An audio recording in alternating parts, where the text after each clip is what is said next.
fear. There are officers and soldiers who do not know it, but they are people of rare grit. The mass shudders because you cannot suppress the flesh. This trembling must be taken into account in all organizations.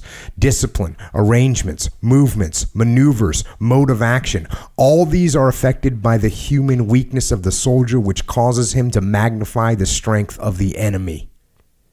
This faltering is studied in ancient combat.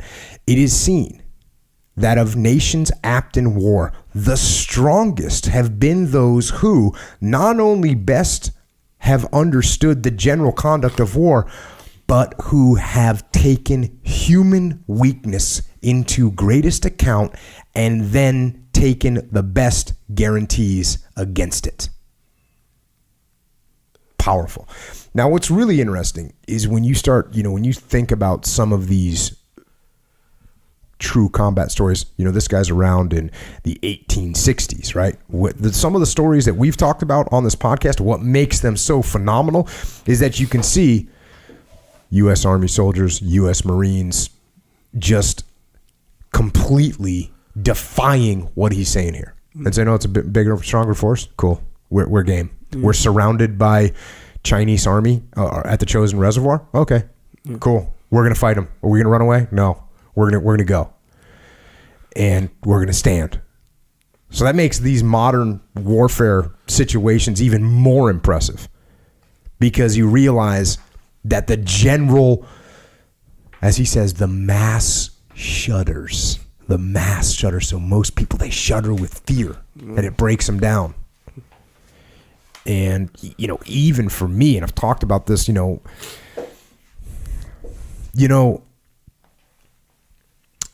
like people always want to ask about SEAL training. Sure. And it's, okay, you're cold and you're wet and you got to do a bunch of push-ups, right? Can't sleep that much. Oh, and you can't sleep a bunch, Okay. But they're also feeding you a bunch and it's fun, right? Sure. But you compare that to, that stuff doesn't even, it's nothing. Yeah. And my favorite example to compare that to is, a guy, when we were in Ramadi, you got the guy that's the lead turret gunner going out on a patrol in a Humvee. So he's up above the Humvee, exposed to the enemy. And that guy, on the way out the gate in Ramadi, you drive by this vehicle graveyard where there was 100 vehicles that were blown up and destroyed by IEDs. Jeez. And the IED is going to hit the first vehicle. Most often, right? So there's that guy. He's going to be up there. And I'm watching this guy go out on operation after operation. Mark Lee is primary turret gunner on many operations. That's why I remember it really clearly. But same thing. Like there's no way that those guys, and that's one. Of course, you got every guy in the vehicles. You got the Army guys that are out there, the Marines. These are guys that I've seen, all of them, looking at this situation, knowing that death is a high possibility. I won't call it a probability, but that's a high possibility. But you know what? Roger that. Yeah. It's rock and roll.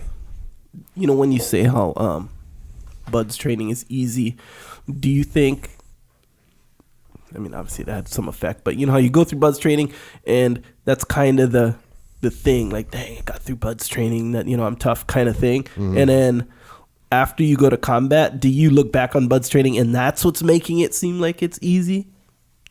I just thought it was fun for me. Yeah. Yeah. And the funny thing is, it's not like BUD/S. I was not a great athlete, so it was hard for me to pass the timed evolutions. Yeah. And I failed some timed evolutions.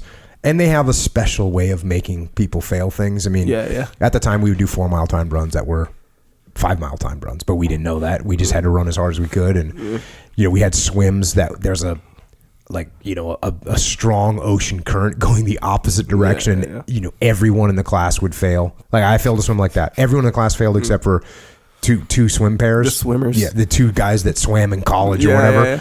Those four guys passed. Everyone else failed. Right. So, I failed that. So I'm not saying BUD/S was easy, right. Although there are guys that are great athletes and they have an easy time with the physical part too. And then there's guys that have an easy time with the mental part, which is probably where I fell into because I was having a good time. Yeah. And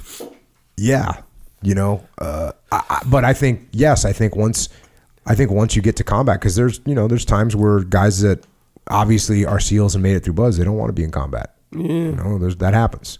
Yeah, because in combat, just to begin with, never mind firefights, never mind, just starting off, your mindset is I could die today. Yeah, I was gonna say, starting off, regardless of what happens or doesn't happen, I could die today. In buds, you would think, even though buds, guys die in buds, but yeah, but very, very. That's rarely. what I mean. So it's like chances are I'm not gonna die today. Yeah, very slim. Very few people. Usually when people die in buds, they have some kind of a pre-existing condition where they have some kind of heart trouble that didn't get picked up, or they have some kind of brain trouble, and all of a sudden the pressure of water or whatever, they unfortunately get killed in these horrible situations. But it's very rare. Right. Very rare. Especially you compare it to a combat situation. Yeah. Right when you get off the plane. Yeah. You're like, okay, that's just starting out. That's like 100% chance that's on your mind the whole time.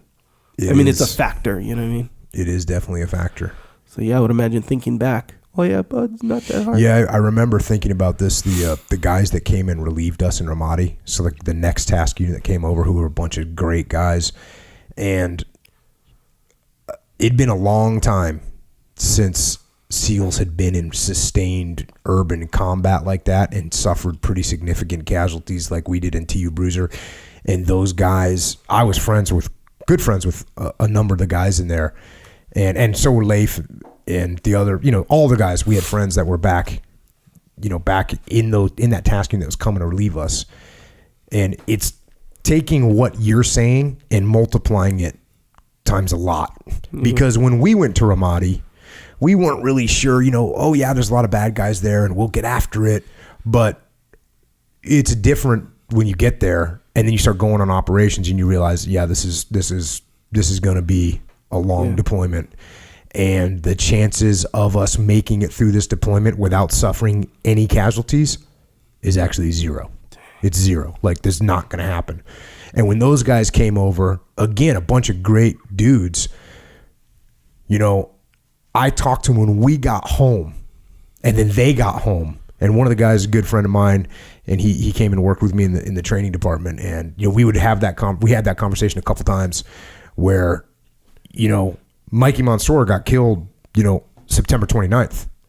And those guys were now coming on deployment a week, maybe 2 weeks later, to come over and start getting a turnover from us. We went home October 21st.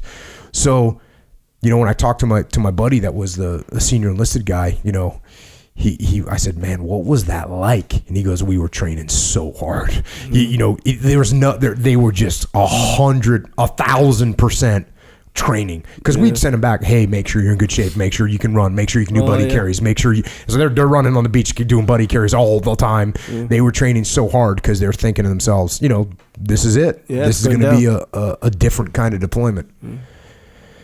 And we're actually going to probably have one of those guys from that follow-on deployment on the podcast who's a stud, so we'll get him on here in the near future.